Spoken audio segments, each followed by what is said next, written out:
Uh, Subra, I have a question relating to options to park my funds post retirement. This is from Mr. Neeraj. All retirement related posts and books I have read make the point that a realistic inflation figure should be about 8%. However, almost all investment options listed for retirement like short term debt funds, PPF, SCSS, POMIS, Pradhan Mantri PMVY, VVY offer a post-tax return of less than 8%.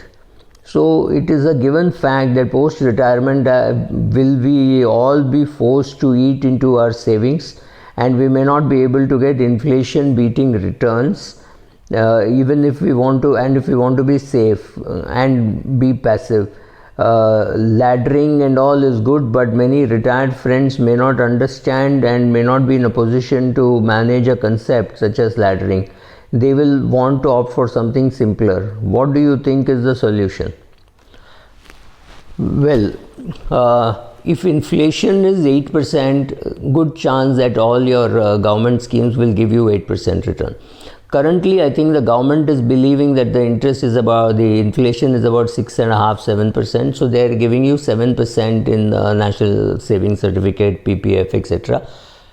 And that's what you can get in these safe, secure government schemes. Maybe you stand a chance if you put money into, say, Mahindra Finance or things like that, where you may get 8–8.5.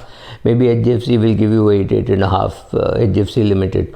But getting beyond 8% is difficult, but hopefully inflation could be lower.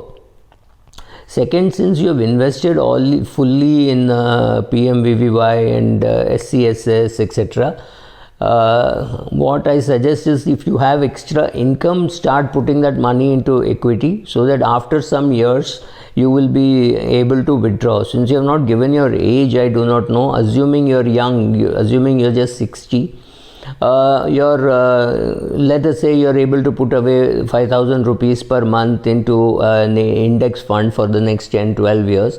So at the age of 72 or 73, maybe a year in which the markets are doing well, you can remove that and put it into some more other yojanas from which to withdraw. Or if you are a little more confident, you can just stop putting and start withdrawing. You have been putting 5,000 per month from the age of 60 till the age of 72. Now start withdrawing 5,000 per month. That will still work at least for the next 15 years, 17 years, and that could be your life expectancy.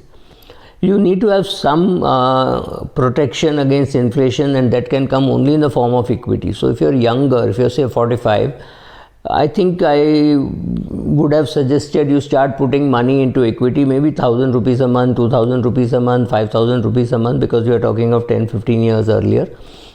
And just keep it as it is. Don't have to withdraw. So in your case also, some money should be in equity, and that you should plan to withdraw only beyond your age of 75. So then you also have time to let that money compound, and you can start withdrawing from that on a regular systematic withdrawal basis, like how you have saving through an SIP, which is a systematic investment plan.